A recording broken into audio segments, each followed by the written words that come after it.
Hi, Bill. Thank you for joining me for this conversation about Pleasure, life and Mike. truth. Yeah. So everybody, I want to introduce Bill Schulz briefly before we get started with the conversation. Reverend Dr. Schulz is an internationally respected public intellectual, the kind of progressive religious leader that we need more of. He's smart, principled, experienced, and courageous. An ordained UU minister, he served as president of the Unitarian Universalist Association from 85 to 93, then as executive director of Amnesty International USA from 94 to 2006, and later as president and CEO of the Unitarian Universalist Service Committee from 2010 to 2016.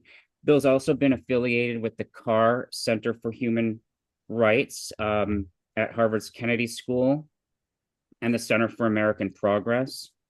He's the author of several important books, including In Our Own Best Interest, How Defending Human Rights Benefits Us All, Tainted Legacy, 9/11 and the Ruin of Human Rights, What Torture Taught Me, and Other Reflections on Justice and Theology. I'm going to pause there. Hold up. Welcome, Bill. Glad to have you here. Thank you. It's a pleasure, Mike. So, I'd like to introduce Bill and then we'll get into the conversation. Reverend Dr. William F. Schulz is an internationally respected public intellectual, the kind of progressive religious leader we need more of. Smart, principled, experienced, and courageous. He's an ordained Unitarian Universalist minister and served as president of the UUA from 85 to 93, and then as executive director of Amnesty International USA from 94 to 2006, and later as president and CEO of the Unitarian Universalist Service Committee from 2010 to 2016. Bill has also been affiliated with the Center for American Progress and as a senior fellow at the Carr Center for Human Rights at Harvard's Kennedy School.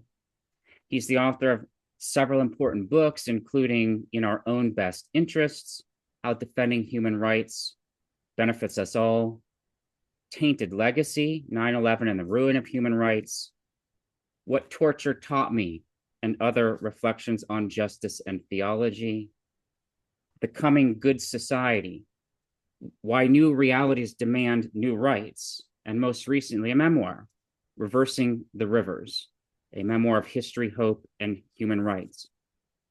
Across these decades of leadership, Bill has been a singular voice and a history-shaping advocate for human rights and social justice.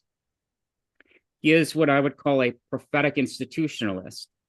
Although some might consider that oxymoronic, Bill is a leader who works within systems to make them more accountable to human worth and dignity, and to call them out and to work to reform them when they betray those values. His work is morally and theologically grounded in the traditions of religious liberalism and religious humanism. He is, to coin another oddly apt description, a charismatic pragmatist. And of course, despite the extraordinary record of his leadership, he may be best known, at least to this community, as a Meadville Lombard alumnus, class of 74, and a former member of the faculty with whom I've had the privilege of teaching and learning over several years. So, Bill, thank you again for joining us for this conversation.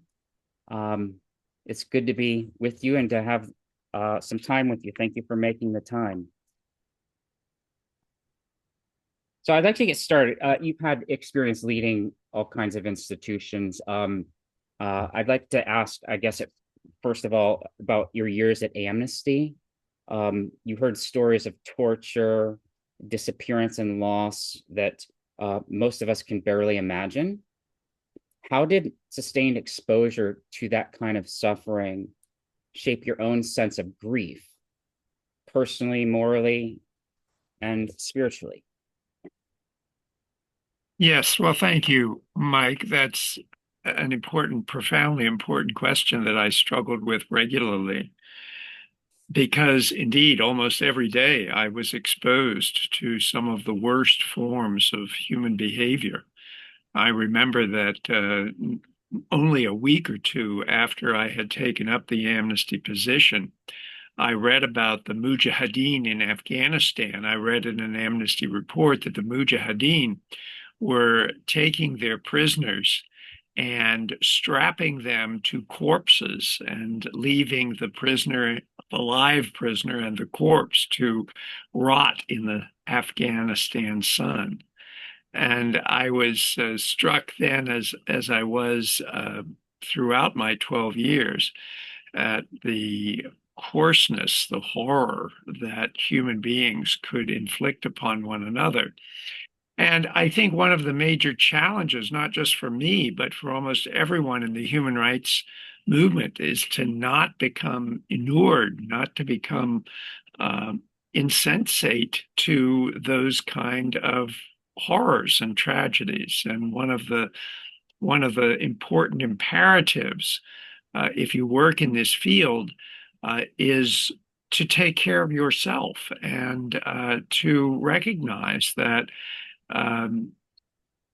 if you are not able to live a full life, a life that includes some joy, that you will never be able to do the kind of good you want to do for those who are experiencing anything but joy. Mm.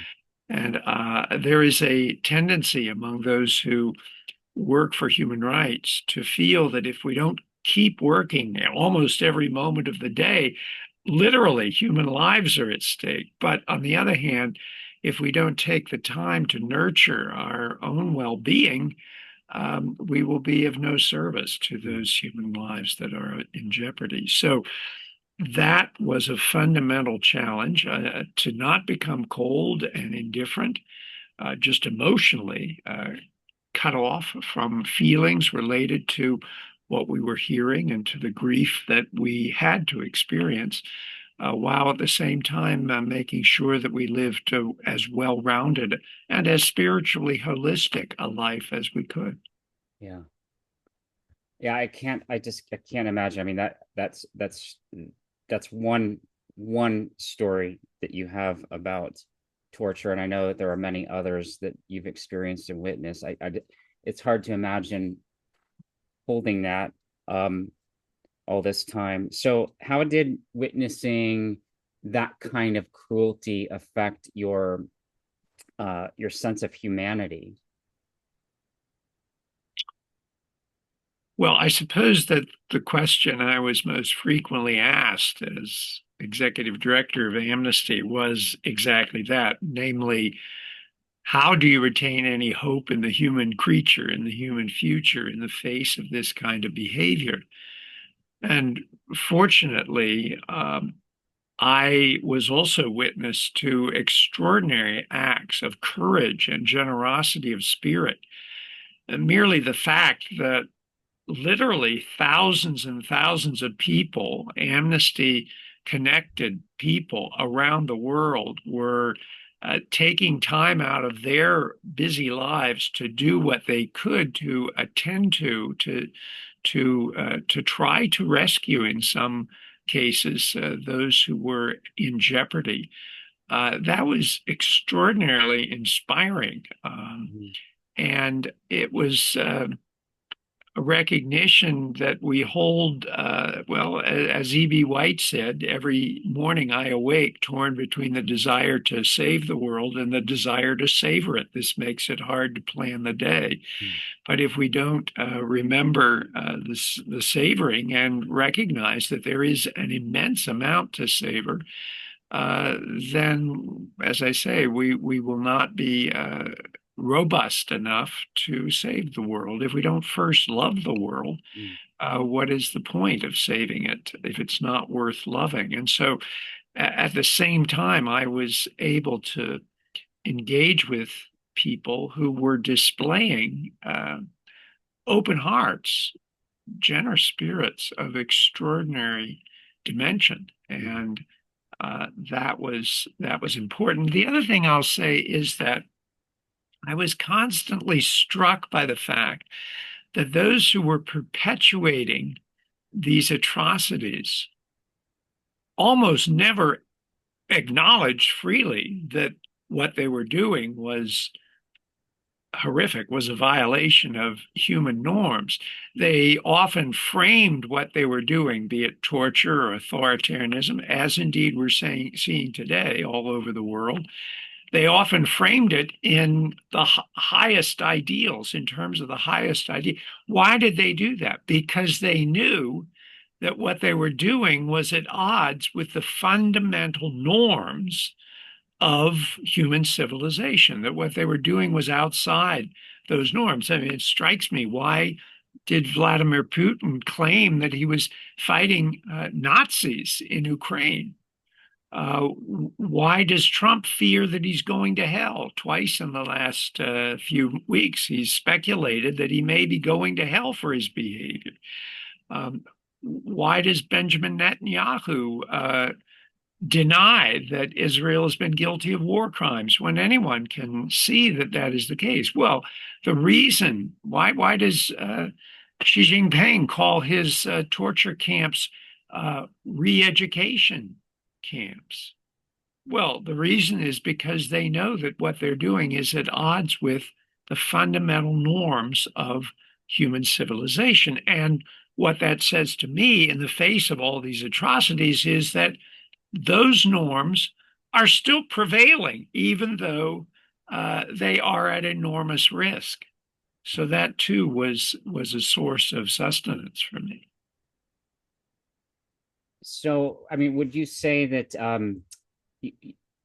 so many questions that kind of follow from that, but one of them is, for me, would you say that your experience with your witnessing of the kind of torture and violence that you encountered, did that sensitize you, rather did it sensitize you to human good in ways that, you know, maybe many of us haven't been sensitized in the same way?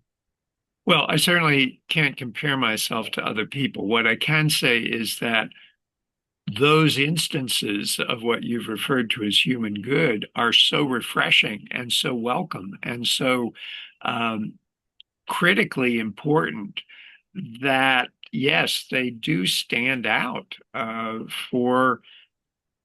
in resonant terms, in radiant terms. And so when I would meet, for example, a prisoner of conscience who'd been freed, and I would think to myself, I could never have endured what this person has endured. And certainly, were I to have endured it, I could never have emerged with as much full-throatedness, as much whole-spiritedness, as much generosity of spirit as this person appears to be displaying.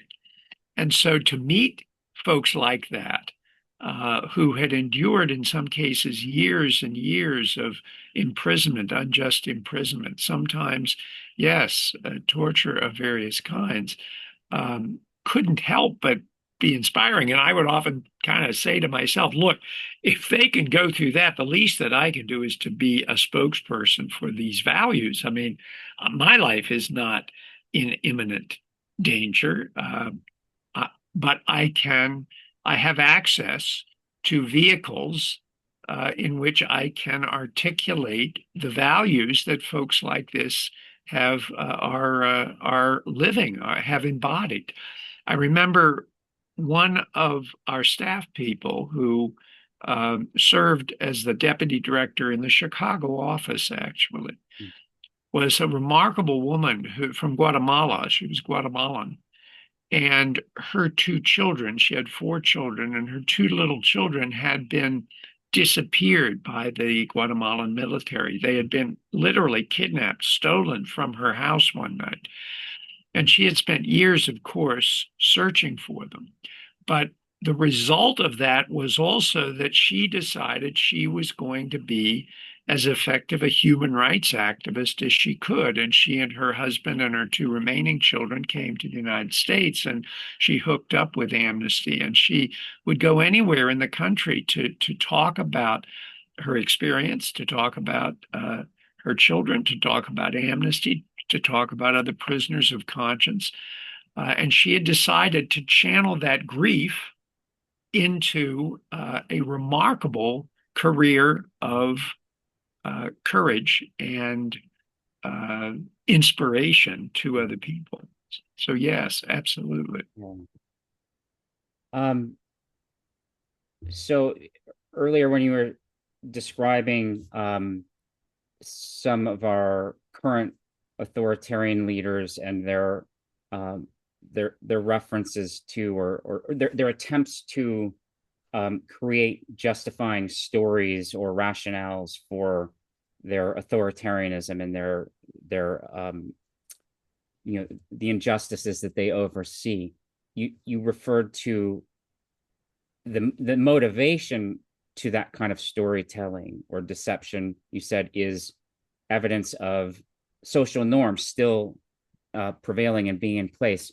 Do you think that there's some kind of a you know you reference norms specifically? Those are things that have to be created and curated and sustained through institutions.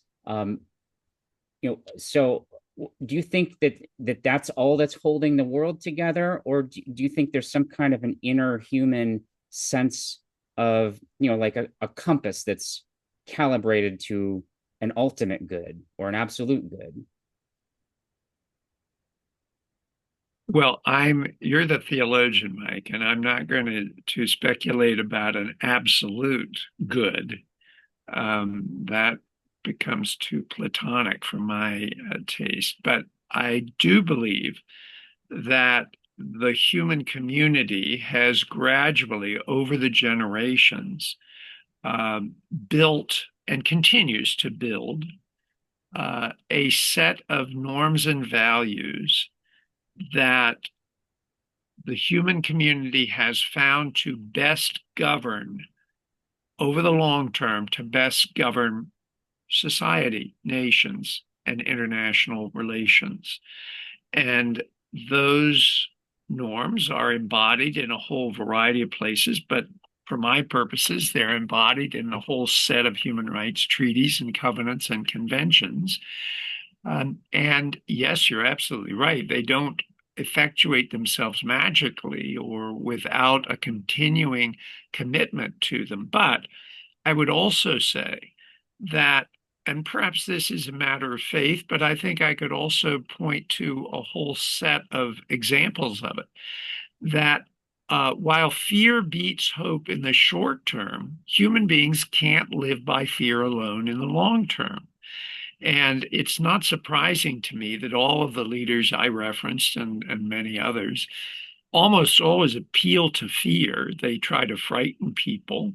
And because they know that people will be more willing to suspend those norms if they are frightened, if they feel they're in jeopardy. But they also recognize, and this is why they try to pretend that they are conforming to those norms, they also recognize that in the long run, people can't constantly live in terror. And I think we see that in Israel today. Here's a country which has been subject to enormous terror of one kind or another. It in turn has inflicted enormous terror. But there is a huge group of people within Israel who have objected to their government's behavior, despite the fact that they've been every bit as traumatized as their neighbors in Israel. It's not as if these people have somehow been immune to this. It's that they believe that the state should conform itself not just to international principles, but to its own founding ideals. And it takes people like that in every context to perpetuate those norms, those ideals and values. And of course, Amnesty's work was originally founded on the notion of protecting people like that, lifting them up, making their voices heard. And I think that there was a recognition that if those voices go silent, then those norms eventually will erode. There's no question about that. but those voices are far from silent even in as repressive a country as Belarus, for example. There's a wonderful, I love this. Uh, Belarus, of course, was and still is one of the most repressive countries in the world, but it has a vibrant and courageous human rights community. And a number of years ago, members of that community decided that they were going to demonstrate in the town square in Minsk, the capital, but they knew that they couldn't bring signs to demonstrate, as is normally the case around the world. And so they brought their cell phones and they simply turned on the lights in their cell phones all at once. That was their form of protest. Well, the authorities confiscated the cell phones. And so the next time these group of activists went to the Minsk, the center of Minsk, they simply stood there together. They didn't say anything. They didn't do anything. The authorities eventually passed a law that it was illegal to do nothing in the center of Minsk. I love that. I mean, here, not only does that expose the absurdity Right. of the authorities, but it is a recognition that that kind of witness scares people who are at odds with the norms that those folks were trying to embody. So this one of the most positive developments for me over the 12 years that I was at Amnesty, and now the more than 20 that I've been involved in the human rights movement, is that unlike 30 or 40 years ago, there are active human rights movements in almost every country in the world, including the most repressive. Uh-huh. Well, it's good to hear that somebody with your experience still has this sense of human good and of social progress. In Unitarian Universalist circles, we often hear the phrase about the universe bending towards justice, which King, and before King, I think it was Parker Yeah. said it. I mean, you've referenced how historically over time we've evolved or developed norms that constrain, violence, that sustain civilization. So you've described a kind of arc through history. Does it matter to you whether the universe bends towards justice? I mean, sometimes it seems to me like it's bending towards relapse. Like there's this constant kind of backsliding after periods of progress. Does that question matter to you in any way? Oh, absolutely. Well, I guess it depends on what you mean by the universe, Mike. Yeah. I don't believe the universe bends one way or the other, except in terms of physics, it probably does, but that's beyond me. But of course, it matters, and absolutely there are relapses. This has been, I think, the history of civilizing norms is that there are two steps forward, one step back, and so on. There's no question that this is the case. But it is also true if you look at a broader sweep of history, whether an arc or not, it would be purely absurd to consider that there has not been enormous progress. I mean, the very fact that during World War II, genocide broke no international laws because genocide had not been recognized as a crime. The very fact that 20 years ago, the rights of LGBT people, the rights of the disabled, had not been codified. They did not exist. They were not perceived as important. The same is true for many rights related to women.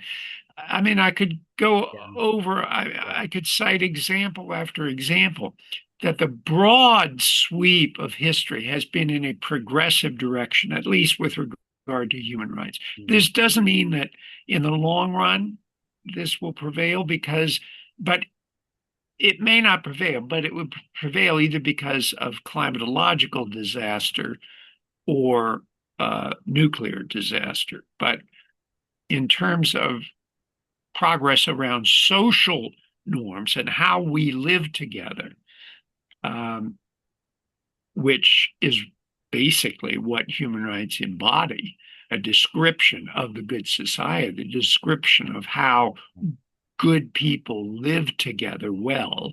That's what human rights at the most basic are all about. Um, that has been enormously progressive over a number of generations.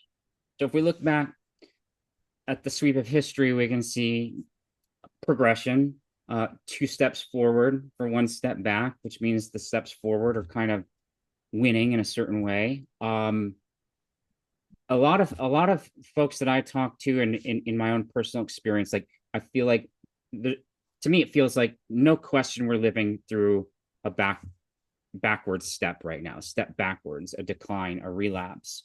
Authoritarianism expanding around the world, ethno-nationalisms being legitimated and given permission to hate, and cruelty, democratic backsliding, all these things. So, I mean, I guess my question is, there are moments in history, and maybe this is one of them, where the step backwards is more consequential, right? Because wickedness has more access to different kinds of power or different forms of manipulation. Right. It has more purchase at certain times. Yeah. Do you think that we're living in one of those moments now where um where where there may not where progress could finally be like halted? No, progress will not be halted, but there is no question. But what you say is true, that at the moment um, we are living in an era when those forces of reaction are exerting what power they can, and because in some contexts they are in political control at the moment, that power is significant. There's no question that that is happening. Um, but I don't believe for a moment, and I don't think one could cite examples from history, which is the only thing we can Yeah. rely upon in this respect. We can't predict the future, but I don't accept the notion that this will inevitably lead to a collapse of what? Of civilization, of those normative institutions that do embody our. I mean, this has simply not happened through all of the great crises, be they the Civil War in this country, be they the early triumphs of the Nazis, be they the forms of totalitarianism found in the Soviet Union, be they apartheid, the regime of apartheid, be they the dictatorships in Latin America. I mean, these are fragile policies. They appear to be powerful, and on some level they are. They can inflict a lot of damage, and a lot of people can suffer and die before hope reemerges. No question about that. But these are also fragile institutions. I mean, look at the collapse of the Soviet Union. Yeah. That appeared to be an enormously ironclad system, and it collapsed overnight, virtually. So I I don't deny for a moment that there will be an enormous amount of suffering before these values are reasserted. But uh, that they will be reasserted and will prevail, I feel uh, pretty confident. All the evidence we have access to points towards something like that, uh, prevailing uh, human rights and civilization. Well, We you live know, in when a you disintegration. receive your advice with regard to what equities to invest in. It Yeah. always says, past performance is not Right. indicative of future promise, but Yeah. in this case, we don't have anything else to go by except historical example. Mhm. So what is at the center of your faith, if that's a word that that you use or makes sense? I mean, is it Sure. historical progress? Is it human? What is it? Well, I would say that at the heart of my faith is a recognition that human beings, for all of their faults, are capable of transcendence, of possibility. That is a piece of what the human creature contains within itself. Uh, and that our job, both as religious leaders and as political and social leaders, our job is to make it as easy as possible for those positive dimensions to emerge, to build structures that encourage their emergence, to be advocates, rah-rah encouragers of their emergence, to provide personal support where that's needed, to allow people to be the best selves that they can be. And that's, I also think, what democratic government's role is in large measure. It is to make it as easy as possible for human beings to be good. Right. That's what a good government does. It makes sure that people have enough to eat, because if they don't have enough to eat, they're going to hurt other people in order to sustain themselves and their families. It makes sure that they are treated justly in the court system, that they have due process, because if they don't, they are going to take the law into their own hands. All of the things that if we were to define a good society, all of those things that they do are designed to help the transcendent elements of the human creature that can transcend all of the evil we've talked about, to help those to emerge. That they are part of the human experience and the human. I, of course they are. I don't think there can be any doubt of that. Hmm. Whether it's faith or not, I think it's not just faith, it's something I can actually prove. Uh-huh. So to make it as easy as possible to be good, that's that's the task of leadership as you understand it. Well, Yeah. that's certainly the task Yeah. of political leadership. Yeah. And that requires, like you've said, building institutions. Yeah, It can't just be, I mean, it can't just be one-on-one interpersonal. absolutely not. Right, of course. It very much implies the importance of institutions. Mhm. Okay. So earlier you mentioned the role of fear in kind of activating and building um building social movements, reactionary movements.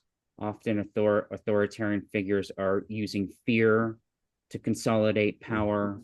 Um, you also mentioned the Guatemalan woman who became a human rights activist out of her grief uh, at the loss of her children's disappearance. So fear motivates, grief can motivate, um, uh, fear can be politicized. I suppose grief can be politicized. Uh, what's what's what's the difference between? What do you think makes the difference between somebody who is paralyzed by grief and loss and somebody who for whom grief and loss can be motivating and lead them to work for the good? So let me say a couple things about that. I preached a sermon a few years ago called "The Wisest Thing I Know," and the wisest thing I know was an observation of the theologian Sam Keen, Hmm. who said, "Every day we are not mourning, Yeah. grieving, is a day we will be taking vengeance." Mm. I thought that was extraordinarily insightful because we don't normally associate power and vengeance with grief. We associate it with macho people who are, fight, fight, fight. But in fact, what he was saying was that vengeance largely emerges out of unresolved or unattended grief. Mhm. And I think we see that all the time. There's no question but what part of the reason that this poor man, Donald Trump, is such a bully is because he's failed to grieve how he was mistreated by his father. I mean, that's just elementary. When any of us snap at our loved ones, as we all unfortunately on occasion may do, if we step back, we almost always will see it's because of Mhm. some element in ourselves that feels inadequate that we have failed to fully address or grieve. And we therefore strike out at those who are nearest to us, which unfortunately often happens to be those we love the most. So I think that uh, grief absolutely can be a motivator to action. And I will say that many times when I talked with prisoners of conscience or people who were imprisoned or mistreated for their political beliefs, they were motivated by grief for their fallen comrades, for example, or by grief for an ideal of their nation that they saw tumbling down Yeah. in front of them and that they were going to do everything they could to prevent it from being fully destroyed. Mm. Um, so grief can, no question, be a motivator for political action. But when that grief is not focused in that positive way and when it is unresolved, it can very well end up not in justice, but in vengeance. Yeah.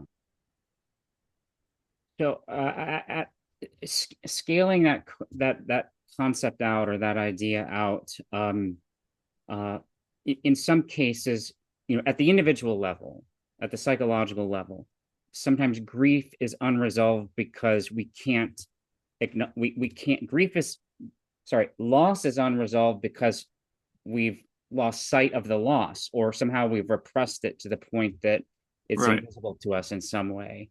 Maybe it Yeah. was trauma of some kind, that we're living out, but in some ways not cognizing or not working through, you know, creative constructively.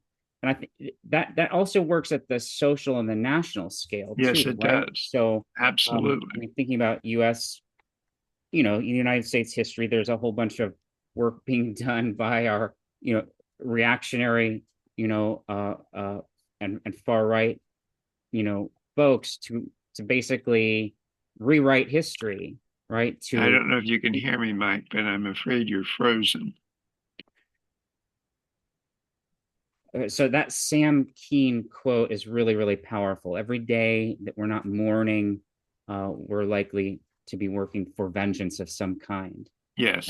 And so grief work, part of that is about resolving loss that has, been deeply felt and is painful. And part of that work is relearning the world and putting our lives back to work for good. And the Guatemalan woman that you referenced is an example of that. On the other hand, unresolved loss or disavowed loss, can be, kind of transformed into vengeance of some kind. So, and that operates at the, you've given examples of the interpersonal, right? And we all succumb to that at some point, in small ways, micro harms that we cause sometimes in our own families. But that also, I think that concept applies at a larger scale too, right? So at the level of nation states and larger social systems. So loss, unacknowledged loss, disavowed loss, disavowed violence, um, uh, has a tendency what to like to to to to mobilize vengeance, whereas acknowledging it or remembering it somehow is essential to healing. So what how do we do that kind of remembrance? How do we mourn on a collective scale? Well, I think first we have to acknowledge it. There has to be some rather general recognition or consensus that the world has changed and we are operating in a different world, and our role, and by our I mean a nation state or an organization's role, may be different. And I'll give you some examples. Let me start with an example from an organization that I know well, namely Amnesty. So the traditional Amnesty model was that individuals would meet in church basements or social halls, and they would write letters to governments that were holding prisoners of conscience in prison. And that's how they would witness and try to free people. Well, by the time I had come along to Amnesty, that model had been widely understood to be relatively ineffective. And the number of groups, community groups that were doing that had dropped dramatically. And other means of engaging with governments and with those who were perpetuating violence were taking place. But there were huge numbers of people within Amnesty who had not yet acknowledged or mourned the loss of that model. And the result was that Amnesty was one of the most conflict-ridden, even I will say in some cases, vicious organizations to one another of any organ, far worse than the Unitarian Universalist Association, and that had its own problems, but not like Amnesty. And that, in my judgment, was in large measure because the organization, large numbers of people had failed to mourn that. Maybe to be less highly charged and talking about the United States, let's look at Great Britain. Very interesting case. Here is a country that at one time Britannia ruled the waves, ruled the world. After the Second World War, it started to decline in importance. And by the turn of the 21st century, Britain was, I think we would say, a secondary power. It's no coincidence that Brexit then occurred at that time, because this was a vehicle for those who supported Brexit, for Brexiteers, to wave the flag for a resurgent Britain. Of course, it's had exactly the opposite effect, but they had failed to mourn the fact that Britain had lost certain elements of its power and its control and its prestige and its value in other people's eyes. And we certainly can cite loads and loads of ways in which this applies to the United States as well. So I think there's absolutely no question that this concept applies at the organizational and the national level. Absolutely no question. So how do we address that? I think collectively we do it not that differently from how it's done individually. And it starts by being honest about it, by talking about it, by servicing it. And I will say, by also then being imaginative and creative about new ways in which we can be effective human beings, or an important, effective nation working in a positive way for humankind's future. Britain has all sorts of intellectual and technological and scientific resources. Certainly the United States does. And if instead of withdrawing funding from all of those, the United States were putting as much energy into those alternative, creative ways of being an important player in the world, not just through military might, then I think that we would see a more effective grieving of whatever losses Americans may be experiencing, or certain portions of Americans may be experiencing. I don't think it's not really rocket science, No. but it's a very hard thing to do Yeah. because it's painful. And it's Yeah. just as individual grief is a hard thing to work through. It's very painful. Yeah.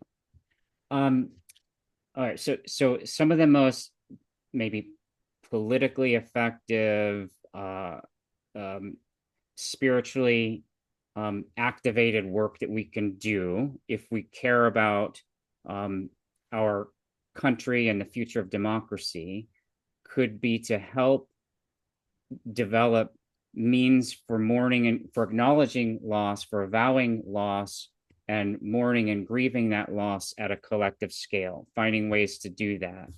I think one of the things that is really one of the elements in our world today that's really discouraging to me is how siloed our informational kind of systems are. So people who disavow the lost, who live by the mythology of innocence, are cocooned in their own kind of echo chamber.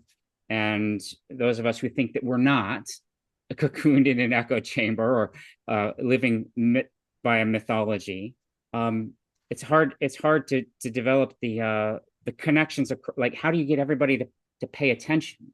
And certainly, I mean, it's not that there's a lack of means, but there's almost like there's such a proliferation of communicative means and media that it's hard to figure out how to do that at scale. But you're just saying we need to get creative and imaginative about how to do that.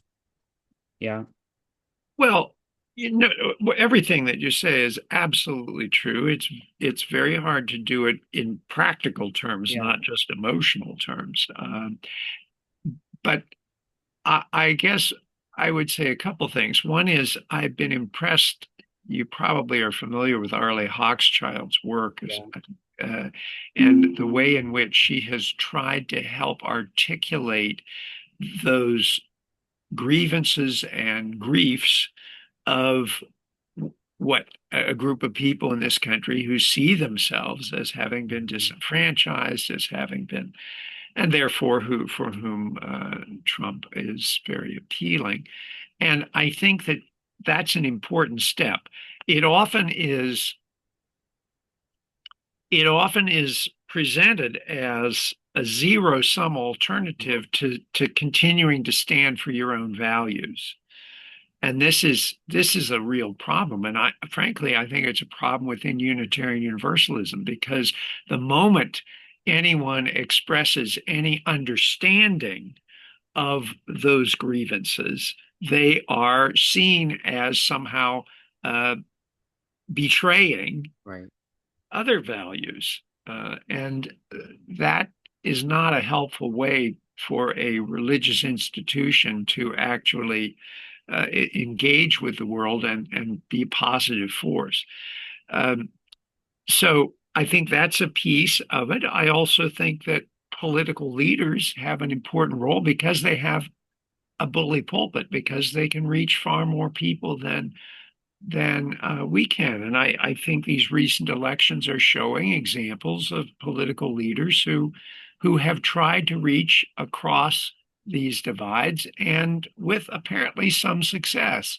That pieces of the Trump coalition have come back and have shown that they are able to respond to uh, a more a more generous message, but a message that takes seriously the challenges that they face and the griefs that they have to endure.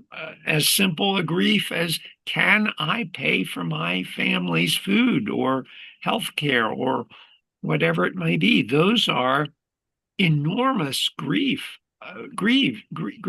for people. Mm-hmm.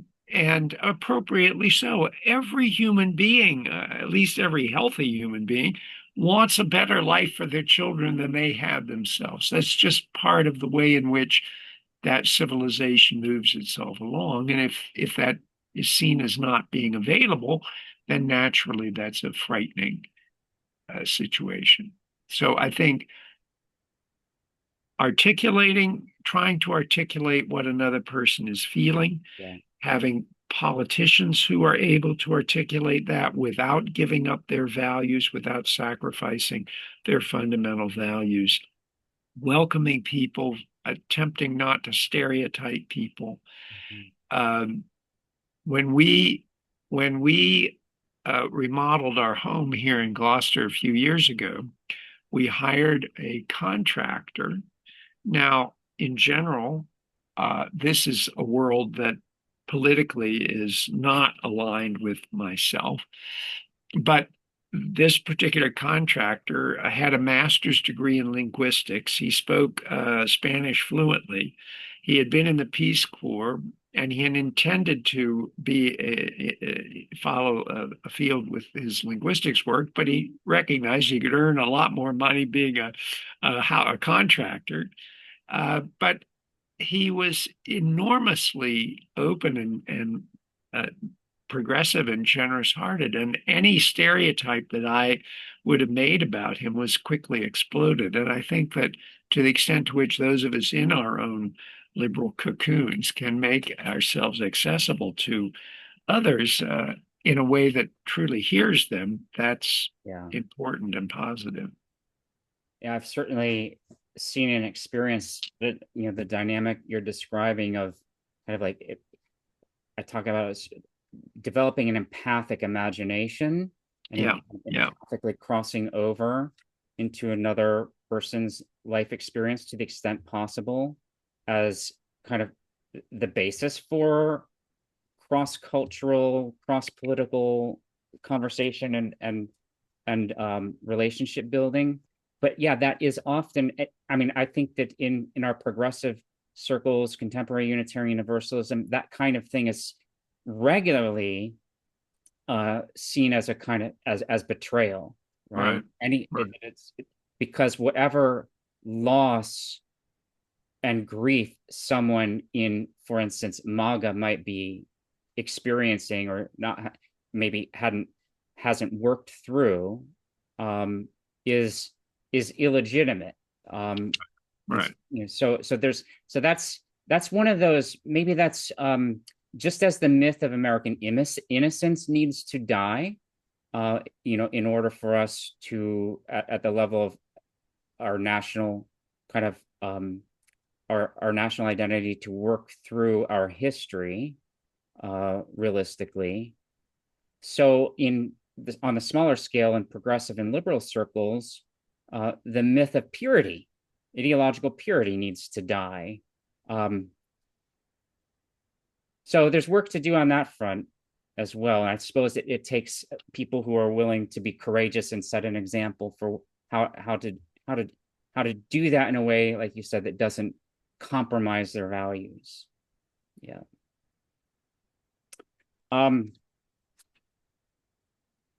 So I want to go back. I've got a couple more questions I want to ask about.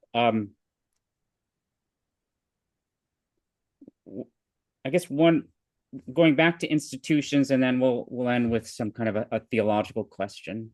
Going back to institutions, you've argued that torture is rarely committed by monsters, but it's committed by institutions, that often by like average Joe figures, average Jane figures, is the way you put it in one of your interviews, within permissive institutions. So torture's the work of institutions, not sadists. Can you say more about what you mean by that, why it's important to understand, and where you see some of that happening in our world today? Well, this, I think, is pretty well established by studies of how torturers are formed.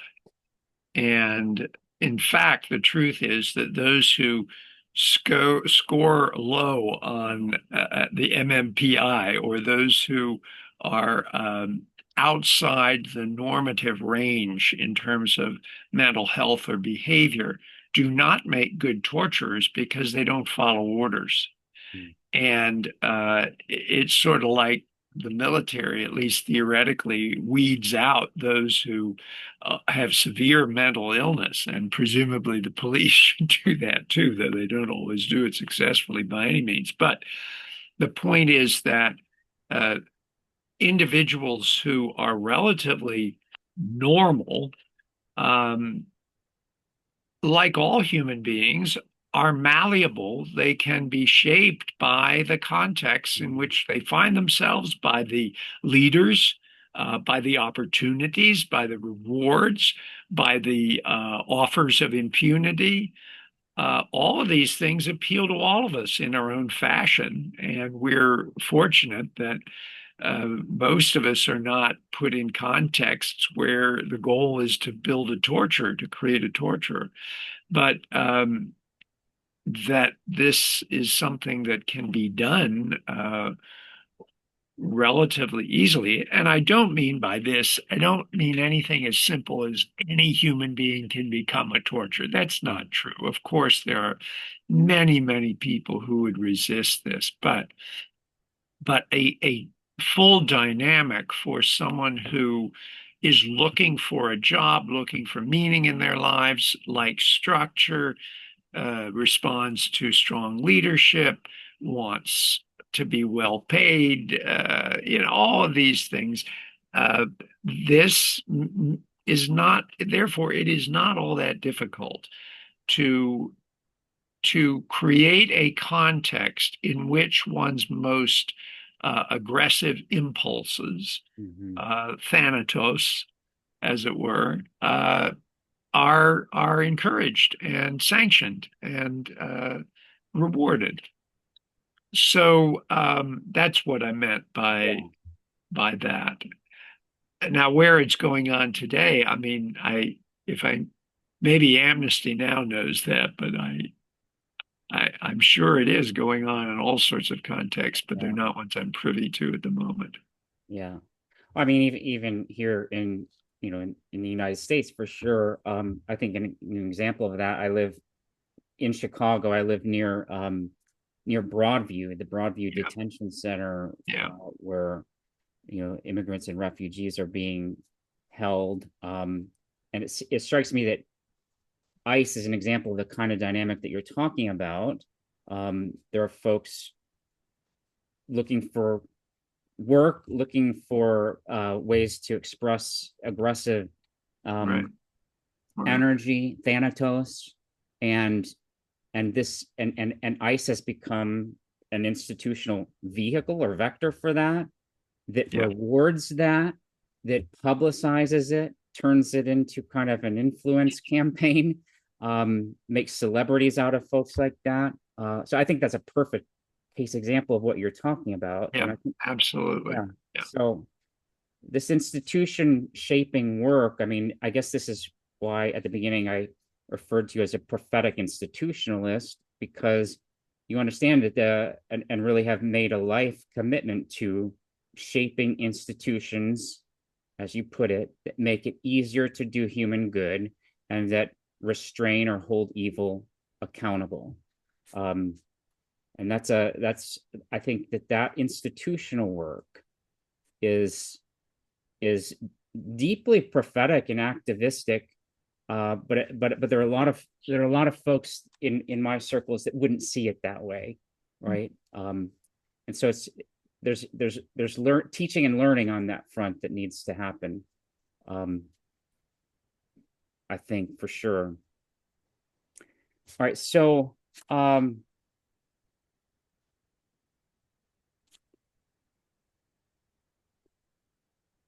here's a kind of a couple of closing questions. As a religious humanist, how do you think of redemption or salvation, if those are relevant concepts for you? And if they're not, are there analogs that might be important? And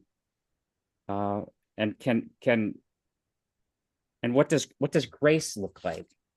So grace, redemption, salvation, what meaning do those concepts have for you, if any? Oh, Well, grace has a lot of meaning for me. And uh, of course, if you're asking this on a personal level as opposed to the salvation of a society, I believe that the only way to confront grief and one's own death is to be um, is to be uh, fully immersed in gratitude and grace, recognizing that we had no role in being here in the first place. That was entirely a gift. And that, as I put it, we are held in the palm of creation. Uh, and I mean that not just poetically, I mean that literally because of the first law of thermodynamics, that we are part of a larger creation, and we will always be part of that larger creation in some form. And so for me, salvation, I suppose I could say, was reaching a point in one's life when you feel calm Hmm. in the face of that reality. When he was dying, Forrest Church often said to me, one of the greatest things about dying is that I've discovered that my theology works. Hmm. And what he meant by that was that until you're really tested, all of these fancy words Yeah. about how you face death are little more than that. But um, as one who has lived for a number of years with a kind of blood cancer that will eventually uh, take me over the edge, although fortunately it hasn't yet, um, I I feel that uh, to be as calm as one can be in the face of uh, that reality. And I will say, and that's probably in part what informs my relative hopefulness about the larger world and the society in which we live in. But certainly it informs my feeling about my own impending death. And I don't want people to think I'm about to die. I'm not at the moment, as far as I know, but uh, is a recognition that we all are here by grace. We all live by grace, uh, and that a failure to acknowledge that and to be grateful for it and to be grateful for all of the gifts that one has been given is to live not just a shallow life, but to remain in a state of anxiety, in a state of terror about the fact that I'm going to die. We all are, but it's me. Uh, this is not just a theoretical state. Yeah. So, on a very personal level, that's part of what I would describe as salvation. How does that how does that personal sense of calm or salvation, which I really, really appreciate, um, that's been important to you in your work, right? Your vocational work, your professional work. Is it what sustained you, or I mean, how does that? Well, certainly presenting as calm has been important. Um, when I was president of UUA, I wrote it was the whole now non-anxious presence business was very, very popular, and I wrote a column about how we had sometimes to choose between authenticity and a non-anxious presence. Now, because there was plenty of time when I felt an assured sense of anxiety in leadership. But I absolutely believe that presenting as at the end of your rope helps no one, Uh-huh. including yourself. There is such a thing as a self-fulfilling prophecy Yeah. about being presenting as calm.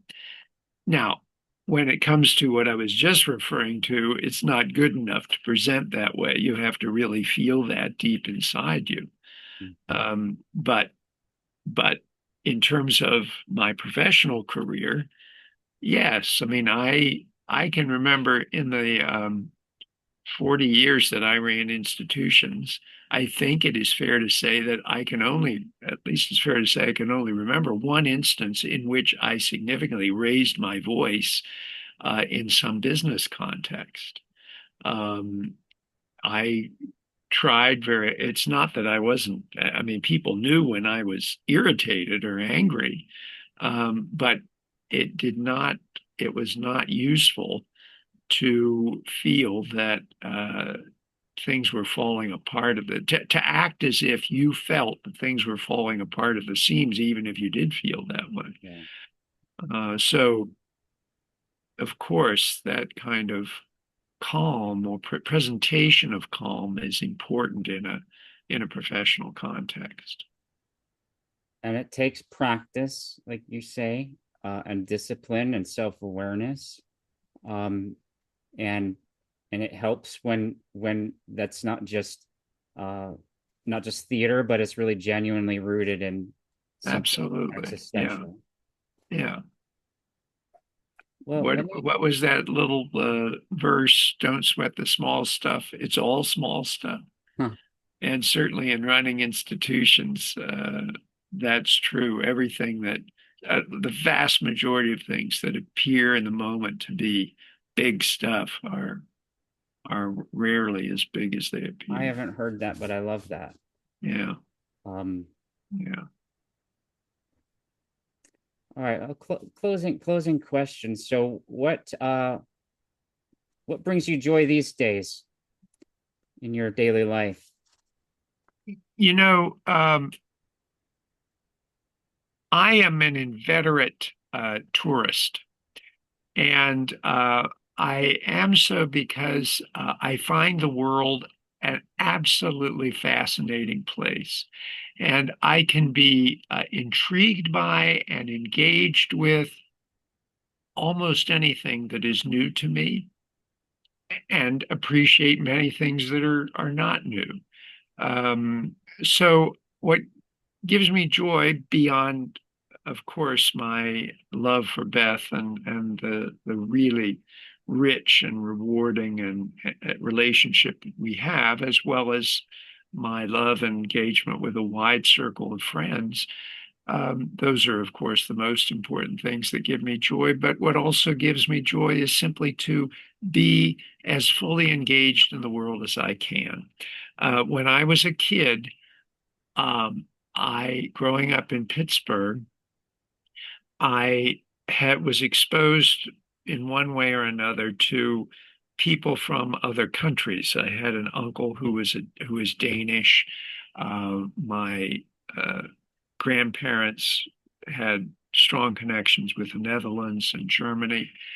And for whatever reason, I decided that I was going to do my best to live in the whole world, Hmm. not just Hmm. in a narrow piece of it that was given to me at the beginning. And I feel after 75 years, I feel good about the way in which I've been able to do that.